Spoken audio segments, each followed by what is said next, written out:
Donc en gros, moi je dois accrocher ce truc-là. Donc je dois fabriquer des petites ailettes pour fixer ça. Parce que là, en fait, la structure ici, ben, elle nécessite des points de fixation. Donc pour faire une petite ailette, pas grand chose, juste un petit plat en ferraille comme ça. Donc la première chose qu'on va commencer à faire, c'est pas le couper, c'est faire les trous. Je vais faire des supports qui font 4 cm.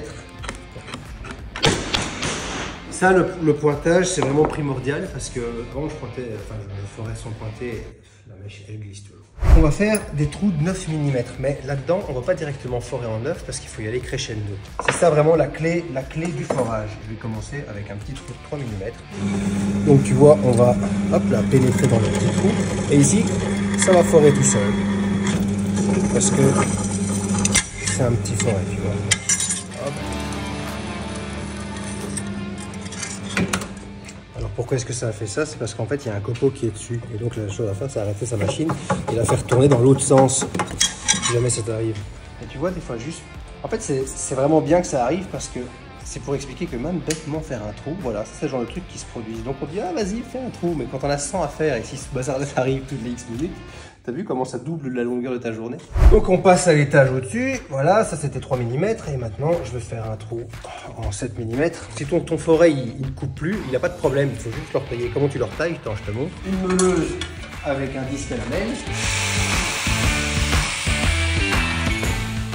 but, c'est d'avoir le tranchant. Hop. On est parti. Et là, tu vois, ça fait des beaux copeaux. Parce qu'on y va crescendo. L'avant-dernier trou. On en a pour combien de temps pour faire 4 trous? 100 minutes. Voilà, tu vois. Non, mais voilà. De nouveau, je change pas la vitesse, mais comme j'ai fait des pré-trous, voilà les beaux petits trous qu'on a.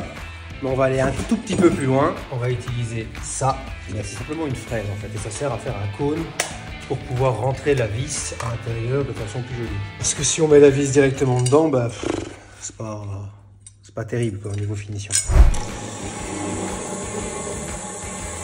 Ok, ensuite on vérifie. Ouf, et là, c'est pas beau ça? Bon, maintenant on peut faire les découpes. Avant tout, il faut marquer. Je vais au moins tracer ça. Alors chose importante, quand on coupe avec ça, en fait, il faut la mettre à plat. C'est beaucoup plus... ça évite que la lame parte dans la mauvaise direction. Et voilà. Maintenant, on se dit qu'on peut les souder. Eh ben non, il faut d'abord les nettoyer parce que ce sera beaucoup plus facile à faire quand elles sont décrochées. En fait, il faut dégager la petite bavure qui est là, tu la vois. Ok, nos pièces sont presque finies. Donc maintenant, je vais les mettre sur vraiment la grosse pièce en question. Alors, pour qu'il y ait une bonne soudure, la première chose à faire, c'est de nettoyer, de blanchir un petit peu le métal. Bon, là, c'est plus ou moins bien fait, mais...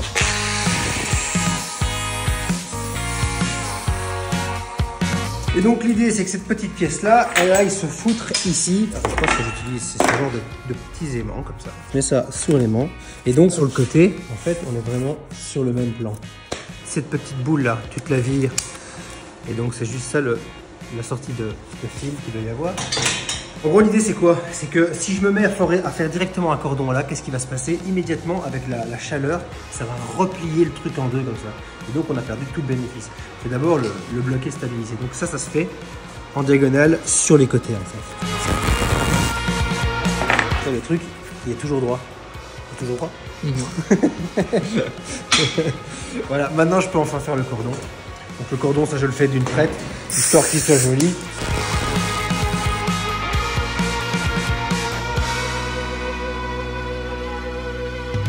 Maintenant le truc qui donne un petit peu d'esthétique, c'est que je vais juste arrondir un peu les bords. D'abord je casse le coin et ensuite je l'arrondis.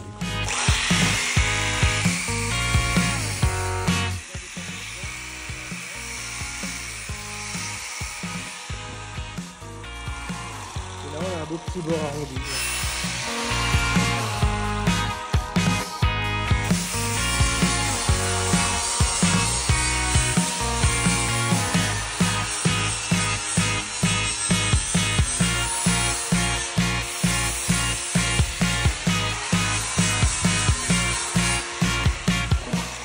En fait non, je vais meuler les trois. Bah, ça c'est aussi un type de finition que j'aime bien avoir, c'est quand on enlève la soudure directement, donc c'est C'est un peu plus joli que les petites vaguelettes. Étape finale.